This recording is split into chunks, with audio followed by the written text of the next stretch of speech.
In het Olympisch Stadion in Amsterdam weer van het weekend het NK Allround en het NK Sprint. Een verslag van Roelof de Vries. Op het NK Sprint en het NK Allround in het Olympisch Stadion ging het toch benammen over de disqualificatie van Sven Kramer. Maar na het toernooi komt Kramer nog maar een opvallende meedeling. Het is einde seizoen van Sven. Hij had te volle last van zijn luchtwegen en moet daar tonsje onopereerd worden. Het is zelfs zo slim dat hij net meer meedoen kan onder het WK Allround. Het is dusdanig ernstig dat het eigenlijk zo snel mogelijk verholpen worden moet. En als ik er te lang maar wacht, dan wordt het zeker net beter op. En met het eigen opvolgt die natuurlijk weer, wil je toch zo snel mogelijk weer fit te simmering. Maar er waren vanzelfs nog wel wat prijzen verdeeld. Het allround toernooi van de vrouwen waar het was razend spannend. Die vonden Nauta, wie mij nog 1 afstand te gaan tweede, maar dik 3 seconden even te staan op Diana Valkenburg. Maar Nauta maakt het op haar favoriete afstand het helemaal weer en ze maakt het goed. En wordt voor het eerst Nederlands kampioen allround. Dit is wel een heel mooi toernooi en dat jouwt er wel vertrouwen. Ja. Want natuurlijk is het net vergelijken met een binnenbaan en met die af. Maar dit heb ik gewoon nodig. Sowieso kan ik dit wel even broeken naar de Spelen. Dat toch een beetje een domper wie. En nou liet ik het tenminste de Sjen. Dat ik toch wel goed kaart kan. Op het sprinttoernooi behellen Margot Boer voor de 4e keer de Nederlandse titel. Mai Oermacht pakt ze de titel en zet ze haar goede vorm van de Spelen terug. Ja, het is wel bijzonder. Het is gewoon het is hartstikke druk en een mooie sfeer en het buitenijs. En, ja, weet je, het is iets nieuws. Het is gewoon wel gaaf dat je een 4e titel haalt. En dan hier ook nog is gewoon 2 goede afstanden en 2 gewoon redelijke afstanden. Dat je gewoon daarmee voor de winst gaat. Dus. Iedereen Wust valt op de 1000 meter en is dus uitskekelen van een prijs.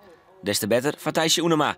Ze gaat net naar de Spelen, maar flirt haar seizoen nou toch nog een beetje op, toch treden te worden. Nou, ik hier van tevoren net toch dat ik op het podium zou rijden.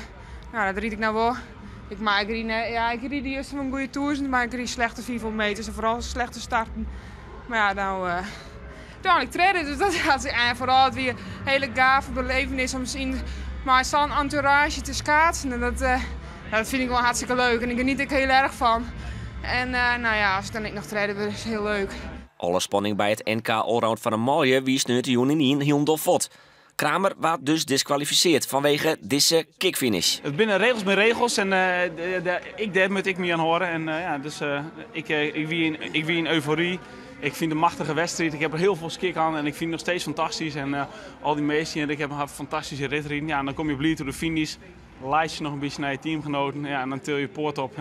Dat is mij net. Maar goed, het is niet helemaal net bewust om het hier te winnen. Maar dat is al in de game. Nou, dan moet je ploegmaat maar even troosten dan. Ja, ik denk dat ik hier een schop onder zijn hol geef. Hij had gewoon normaal moeten finishen. Succes. En daardoor pakt dezezelfde Koen Verwij de titel bij de Malje maar Oermacht.